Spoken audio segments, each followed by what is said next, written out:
Hey, good morning, Eastern Oregon, and welcome to this August 4th version of AM Live on EOA, your connection to Eastern Oregon. We're glad that you're here with us. If you want to find our content, go to EOA.network. EOA.network, that takes you to a link tree where you can find the location of our Facebook and our Instagram and our Roku channel and our website and YouTube.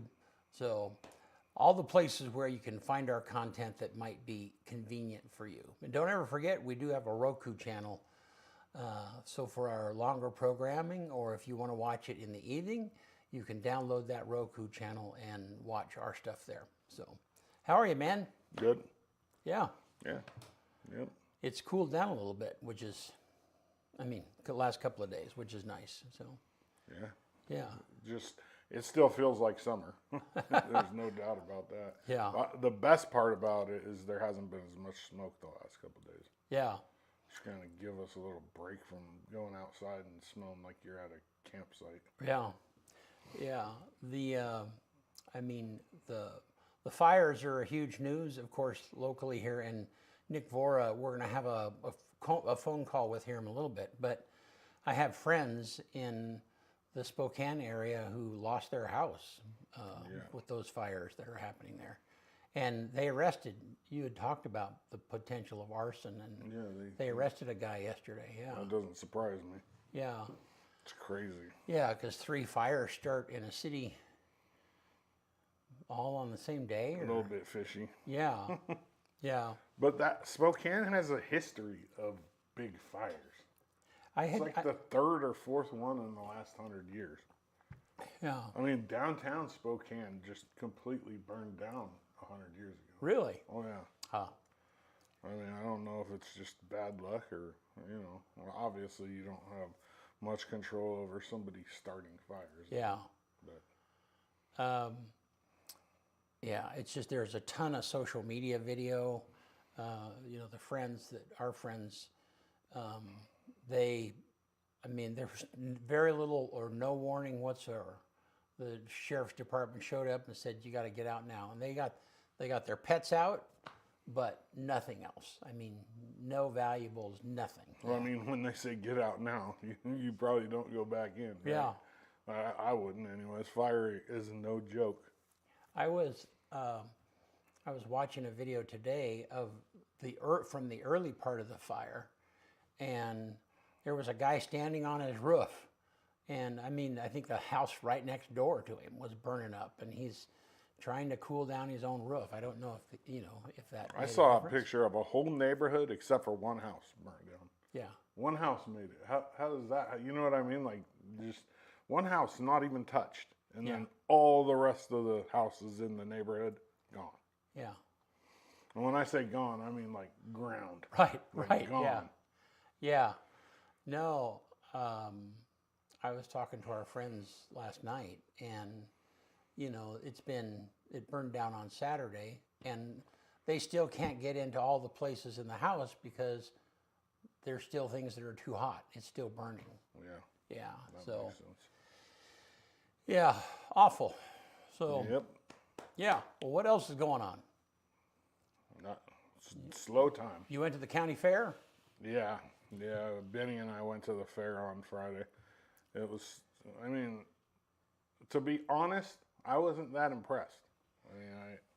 I have a fond memory of the fair. Yeah. My uncle used to be the president. I worked there when I was younger, and it's just not the same as it used to be. Yeah. I'm a real, I like things to remain the same. Yeah. Pretty much, and it's just not. Yeah. It doesn't feel like super fairy to me. Yeah. Is that a word, fairy? Fairy, I don't know. Did we have any media from that today? We do. Yeah. Complete. Oh. Yeah, so this was during a slow part of the day. It was like 3 o'clock in the afternoon, so there wasn't a ton of people there at the time. But, the booths were the typical same. You got food, you got a couple of businesses, and then you got the 2 political booths. That's the new bathrooms right there. But it just seemed like it's the same thing. you know, when it comes to like this stuff, the stuff in the covered buildings, they were, you know, just jewelry makers and some businesses, you know, Neon is always there, the county, CHD. This is just stuff that people entered in the fair. I thought that family tree was really cool. And then, of course, the animals. That's probably the best part for me, anyways, is seeing the kids showing their animals that they have, and you know, they worked really hard to raise those animals, and then they sell them, you know, and they show them. And Yeah. I was talking to Sean, who owns Soda Blitz, yesterday afternoon, and he said that there was one kid who kept visiting their booth, and he came back after the sale, and he was just dumbfounded. His sheep or his goat, I don't know, whatever animal he had sold for $8,000. Yeah. 8,000? $8,000, yeah. Yeah. But I mean, who knows, you know, there's some, I mean, a lot of times people will, I mean, the prices are inflated, you know, automatically because they're trying to raise money for the kid. Well, that's really high, though. Yeah. $8,000. I know. Yeah. It's crazy. Yeah. If sheep were $8,000, I'd have a couple. And I hate sheep. Yeah. You have negative experiences and memories with sheep, right? Yes. Yeah. Yeah, they stink too. Yeah. Wet wool is PTSD. Yeah. Well, you want to do sports? Let's do it. All right.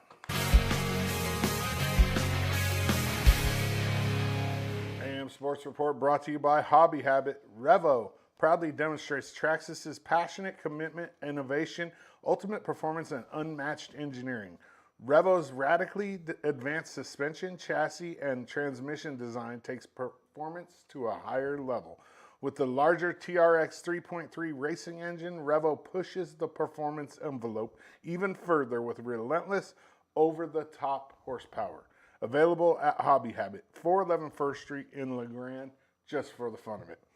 LHS grad Riley Krantz signed his official letter of intent to play football at EOU on Friday. That's a good spot for him. He's going to have to put on a little bit of weight to continue playing at the linebacker position, but there's no doubt that that's going to be one of his big goals over the next year, is to put on about 30 pounds or so. And it's actually pretty exciting because the whole EOU coaching squad is pretty much revamped. I'll be sitting down with the new EOU head coach, Solo Taylor, defensive coordinator Brian Mills, who's back for his second stint as defensive coordinator, and who I also coached when he was a kid, and then the new offensive coordinator, Miguel Avina. We'll talk about the upcoming season goals and the culture change that has taken place in the EOU football locker room. That'll be coming out end of this week, early next week. I don't know. I think they're in studio on Thursday, so we'll see. They open the season on Saturday, August 29th at Community Stadium, a night kickoff at 6 versus their rival, College of Idaho. And what a way to start your coaching career against a team, the most hated team by EOU, at home. I mean, Solo Taylor couldn't ask for anything better than that, really. It's one of those games where we play them twice a year. I don't know why we're still doing that. I don't think football teams should play twice a year, especially in a conference that has like 14 teams or something. But we do play them opening game at home, and then we play them later on in the season over there. So it's a good test and a good gauge to see where this EOU football team's at. EOU women's soccer is in Napa on August 15th to start their scrimmage season versus NNU at 12:30. EOU men's soccer has a scrimmage at Community Stadium on August 14th at 6 p.m. versus Spokane College. The cross-country team doesn't have a schedule posted yet, so once they do, I'll give you some information on EOU cross-country. And then the volleyball team, this tough Mountie volleyball team, will start their season August 14th versus Columbia International University in Tennessee at 11:30 Central Time. LHS volleyball kicks off their season August 27th at home versus Nissa, 6 p.m. first serve. The LHS girls soccer team has their alumni game tomorrow night at 6 o'clock at the middle school, and then opens their season on the 27th at the Dalles Jamboree. LHS boys soccer opens on September 1st at home versus Umatilla at 4:30, and the football team kicks off for the Tigers at home on Friday, August 28th versus 5A Redmond at 6 p.m. Community Stadium and streamed live right here on the EOA Live Network. LHS cross country doesn't have a schedule up. I think that's kind of a trend. Like the cross country, I don't know what it is, but it might be it starts later. I don't know, but they don't have a schedule up either. But when they do, I'll let you know when their season starts. AM Sports Report brought to you by Hobby Habit in LeGrand, just for the fun of it. All right. Good stuff. Thanks, man. On our social media, we do have a highlight of the game, the Shrine game, if people want to check that out. Yeah. All right, let's take a look outside. And it's smoky. You can barely see the mountains there. But the wind, last few days, the wind has been coming in the evenings and kind of clearing it out a little bit, which is nice. Let's take a look at the weather graphic a minute. All right. So, man, Thursday, 100 degrees again. Yeah, I don't know where we get that weather graphic because I just looked the weather up and it said like 97 for the high on Thursday. But Well, who knows? It's coming from different I don't know. places. As far as I'm concerned, when it gets that hot, 3 degrees or 4 degrees is not that much to it, difference. Right. Yeah, so it's going to be warm the next few days. So, Not quite as bad today though. Yeah. 87. There's no rain in the forecast at all there. Yeah, so I guess that's just going to be hot and dry. Yeah. The two worst things for a fire. Yeah. Well, wind. Probably windy too. Yeah. Go back to that graphic for a minute, Bennett. Was there a wind indicator on there? I don't think there is. I don't think there is, yeah. So, all righty. Well, let's take a quick break. We're just gonna see if we can get Nick Vora on the phone, see if he's available a little bit early, and we'll be back in a couple minutes.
Eastern Oregon is full of interesting people, with interesting minds and interesting things to say.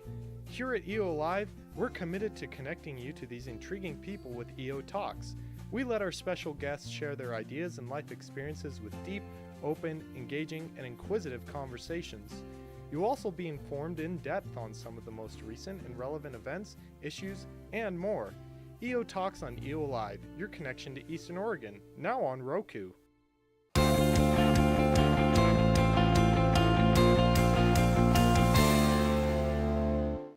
All right, we're back with Nick Vora is on the phone with us this morning.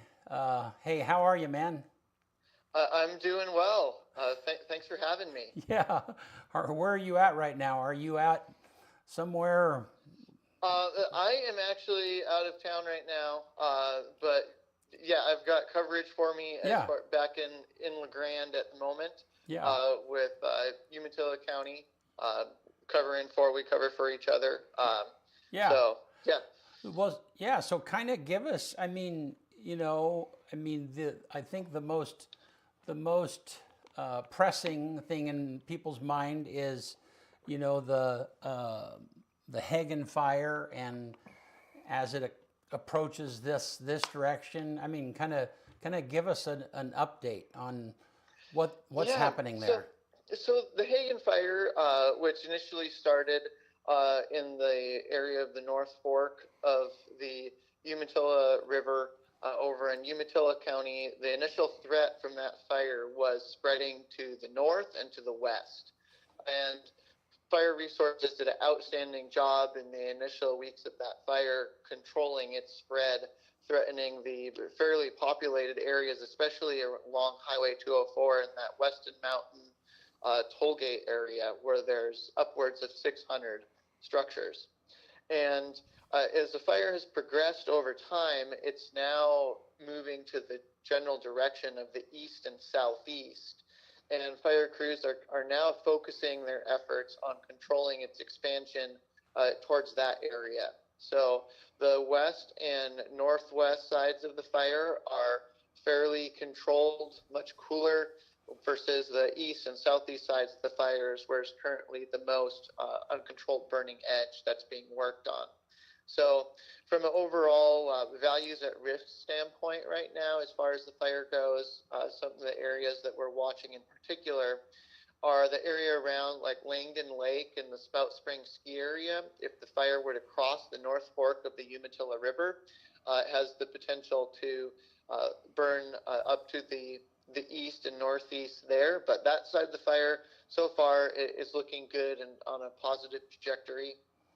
On the more of the southeast and east sides of the fire in the area towards Phillips Creek, Ruckle Road, moving towards more of the greater Elgin, Somerville areas. That's where we're focusing our efforts and concerns right now in regards to impacts and what potential spread of the fire could look like. So then is it, what is its progression as it comes? I was looking at the Union County line, and it's just kind of, is it in Union County yet, or very close to coming into Union County? Yes, so the fire is burning in Union County now, and in the wind event that we had on Saturday, there were several spot fires where the fire blew across the U.S. Forest Service 31 road, also referred to as the Mount Emily Summit Road. That road has been and continues to be prepped as a primary containment line for the fire on the east side. And the fire spotted across, though, so not necessarily the main body of the fire, picture like a wall of fire going across. It wasn't necessarily the case, more of embers blowing over that start their own fires well in advance of the main fire front. And so that happened in several places on Saturday, and that's what led to us expanding evacuations into the Somerville area.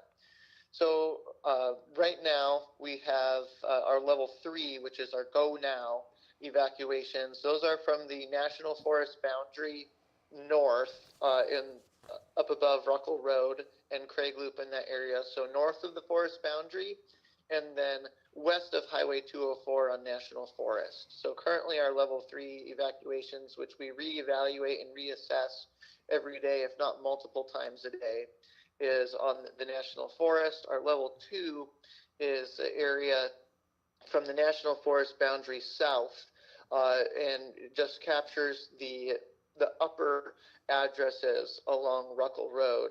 And then our level 1, which is the Be Ready, encompasses a lot more addresses, and it goes from Hacker Lane north, and then Craig Loop north, and it encompasses the addresses along Tamarack Springs Lane and Sanderson Road as well. So that's where our current evacuation levels are.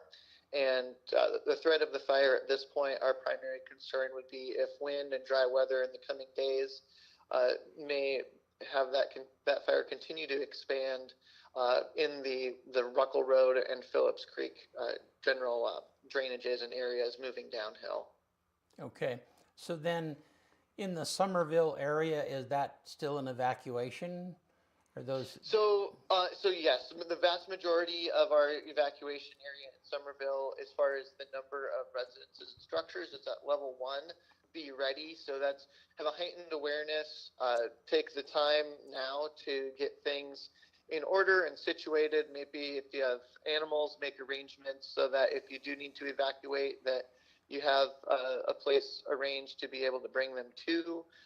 Get your important documents together, those types of things. You don't necessarily need to evacuate right now, but should be ready to if you need to. And then the level 2 would be what we call Be Set to Evacuate. That would be if it's going to take someone longer to get out, maybe as far as with mobility or special medical considerations, or if you have a lot of animals, may choose to start evacuating early. Maybe if you're staying at your house, but bring your animals to a neighbor or a friend or something like that. And then if it were to go to level 3, which currently there are no residences in the Somerville area in level 3, they're only the ones across the highway from the Spout Springs ski area. Okay. That are in Union County and level 3, would be go now. Okay. And so that would be don't delay, just get what you can and leave. Okay. So, but as I mentioned, in Somerville, in the greater Somerville area, we don't currently have any residences in level 3. It's just the recreation residences, the cabins that are across the highway from the Spout Springs ski area. That's the only Union County addresses in level 3.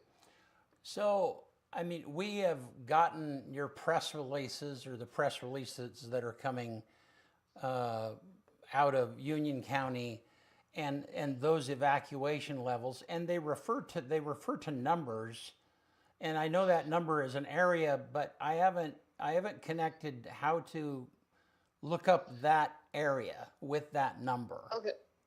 Yeah, so there's a few different ways to go about seeing as far as the specific areas evacuated. As far as just in a general sense for the state of Oregon, there's a map called Raptor. So it's just like a bird raptor, but Okay. it's an acronym. And if you did a Google search for the Oregon Emergency Management Raptor map, that will give you a searchable map where you can search by address or GPS coordinates for all of the evacuation areas in Oregon, regardless of jurisdiction.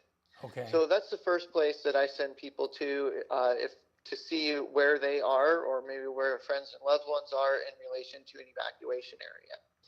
Then another way that you can look up, and is you're trying to figure out the zone numbers specifically, is it's called Genesis. And the Genesis map is one where you can look and see where you are in relation to evacuation zones. In Union County, we primarily use evacuation zones as an internal communication tool to reduce the possibility of confusion or miscommunication among public safety agencies. So if, say, a fire chief is seeing something in the field and they communicate to me that zone 274 should be evacuated. It reduces confusion on the north of, south of, east of, west of, because, okay, 274, I got it, we can make it happen. Okay. So it's primarily intended for the internal communication, but also from the public side of things. If certainly if someone wants to go in and to the Genesis map, it's free. There's no proprietary software or anything. It's just a web browser. You can look and see where you are in relation to a zone.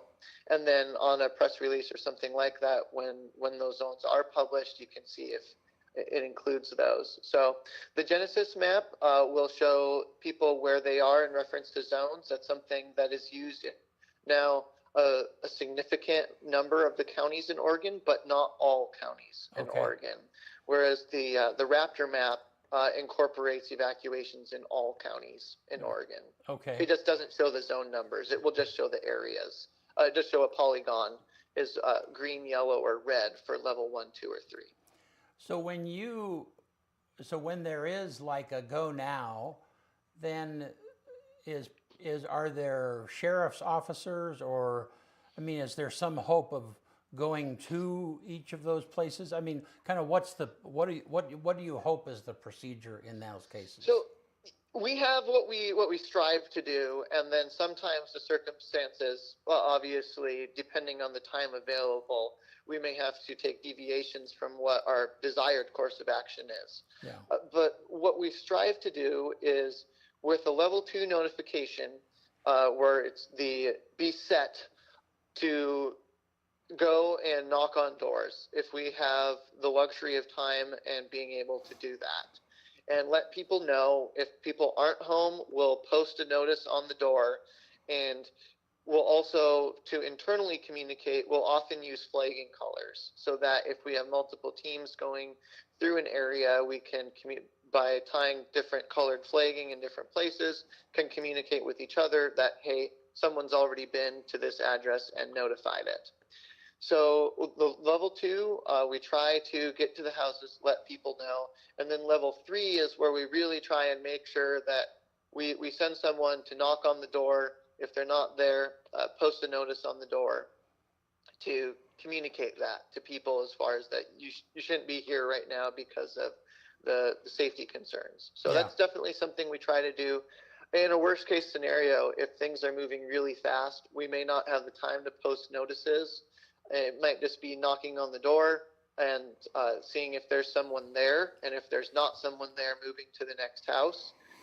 And absolute worst case scenario would be driving up and down the street with siren, using the public address system to let people know. That would truly be worst case, but typically we have enough time to be able to go knock on the doors, let people know, and then if they do need assistance, do what we can to render that, to assist them in making sure they're safe.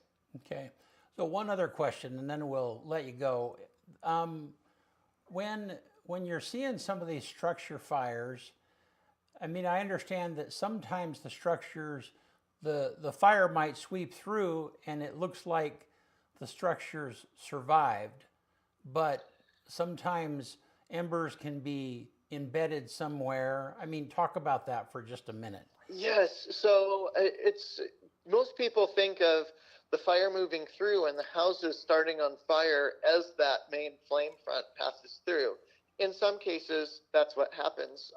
What happens a lot of times, though, is the structure will survive its encounter with the actual flame front, but the embers from the fire that wash under decks, through into crawl spaces, through large screens, into attics that aren't screened properly, those embers then will sit and smolder, and that house could start on fire 20 minutes, 45 minutes after the main passage of the fire front. Wow. So things like bark along the edge of a house, as far as decorative bark, accumulation of pine needles and litter, or wood piles on decks that an ember could land in and smolder and then start on fire later. That can often be what causes the house to start on fire, rather than just the direct flame impingement of the passing fire front. So people being prepared by checking their attic screens, using 1/8 inch instead of 1/4 inch screening on their attics and crawl spaces, and making sure that they don't have that accumulation of receptive, fine, dry, woody fuels around the base of their house, where an ember hits the siding, falls down the siding into bark mulch, and then slowly smolders. Cleaning that type of stuff up within 3 to 6 feet of their house can really be a huge step towards reducing the potential ignition of their home in a wildfire. Wow. And since they're not there, they've been evacuated, then even some little thing they can't take care of, and it just gets worse. Yeah, so definitely we try to, when resources are available, to have, we call it flame front following or fire front following, where after the main front of the fire goes through, have resources go back in and check those homes to make sure that there isn't a small smoldering fire on a wooden deck that can be quickly extinguished to prevent the house from burning down or something like that. And oftentimes fire crews will find those things and be able to put those out and save structures after the main fire front goes through. So that's definitely something that whenever resources are available, that the fire agencies really strive to do. I got a question. All right. I got a question. Go ahead. Yeah. Nick, this is Kyle. I'll ask the question that everybody wants to know, and probably the most important. How far is this fire going to come? Like, what's the prediction? Like, how far down is it going to come? Are they thinking this fire is going to come? So that's something that, I wish I had the answer to that question too. And really that will be determined by wind, weather, and other factors really beyond our control. The fire resources now have been able to, the incident management team has thrown an incredible amount of resources, heavy equipment on the east and southeast side of the fire to either directly attack the fire where it's at, and also constructing indirect lines so that if the fire does cross over a primary line, that they'll be able to mitigate and stop it in other places. So that work is ongoing. There's an incredible amount of resources and effort being thrown at that, and but essentially there's a lot of factors in there, and I wish I knew, but it's probably going to continue to grow a little bit, but I know they're making some really good progress and a lot of headway in that effort. Thank you. Yeah. So then, do you feel good about, unless there's some extraordinary, like the wind comes up or something, that at least you'll be able to keep the fire from coming more south? Is there some effort, I'm sure. Yeah. Yeah, there's, like I said, there's a huge amount of effort and resources being thrown at that priority of keeping the fire north of the 3128 road and keeping the fire to the west of the 31 road and controlling the spots that have occurred on the east side of the 31 road. So a lot of effort is going into that. And as far as the fire expanding, yesterday and the day before, we've now been able to go 2 days without expanding evacuations based on the fire not threatening beyond where it had gone on Saturday. But we still have a lot of dry and fairly significant fire weather forecast for the coming days. So there is a possibility that if the fire were to spot or continue to grow, we may need to do an additional progression of evacuation zones. But I'm hopeful and cautiously optimistic that we'll be able to make good progress with where things are at. But time will tell in regards to that. When you talk about the 31 road, just to give people an idea, right? Ruckle Road turns into the 32 road, right? Coming up out of Somerville, so it's just to the north of Ruckle. Yes. So one of the spot fires that occurred where the fire came across the 31 road is between Ruckle Road and Phillips Creek Road. There's a creek that goes off of Ruckle Road, Finley Creek, and between Finley Creek and Phillips Creek, there's a ridge called Rocky Ridge, if I'm not mistaken. And that's where one of the spot fires is up in there, a few miles to the east of the main 31 or Mount Emily Summit Road. Yeah, okay, gotcha. All righty. Well, thank you, man, for jumping in with us. Really appreciate it. And I know you told me off the air that you didn't have anything prepared, but man, I wish we were all as prepared as you are when you are unprepared. Yeah. Well, thanks for having me, and would He's love not to even answer working any questions right you now. have in the Yeah. future. Please don't hesitate to ask. And he's that prepared. And he's Yeah. he's not even in here. I know. Yeah. He's on vacation. All right. Hey, thank you, man. Appreciate it. Thank you. Bye. Bye. Yeah, I think he might be on vacation. Yeah, I right think now. he is too. I mean, You didn't tell me that beforehand.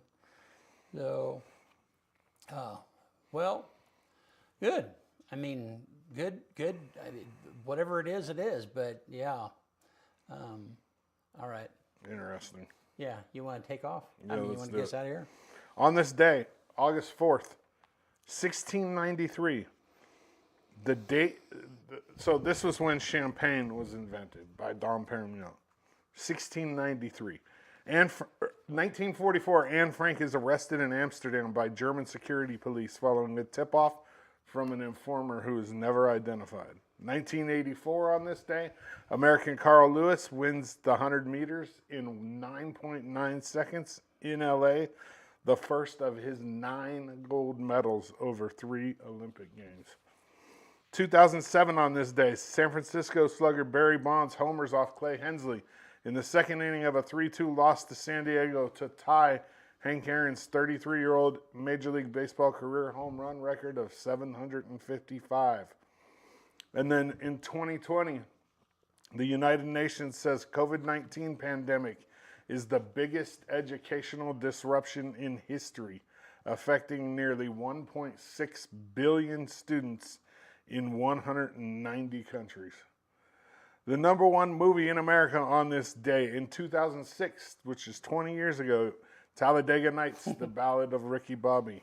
And then the quote of the day comes from Teddy Roosevelt. Far and away, the best prize that life offers is the chance to work hard at work worth doing. One more time. Far and away, the best prize that life offers is the chance to work hard at work worth doing. All right. Thank you guys for being here with us. Thanks, Yeah. man. A couple more weeks and football starting. Yep. And we are doing all of the home games for Pendleton, LeGrand, Baker City. And there's more games this year, right? I mean, LeGrand has... No, they just flip-flop every year. But I mean, it seems like, do they? But I mean, they might have one. There might be one Yeah. extra game. I think there's 6 home games. Yeah, I think that's and what there you was said only for 5 LeGrand. last Yeah. year. Yeah. So, Yep. all righty. Hey, glad you're here with us, and we'll see you next time.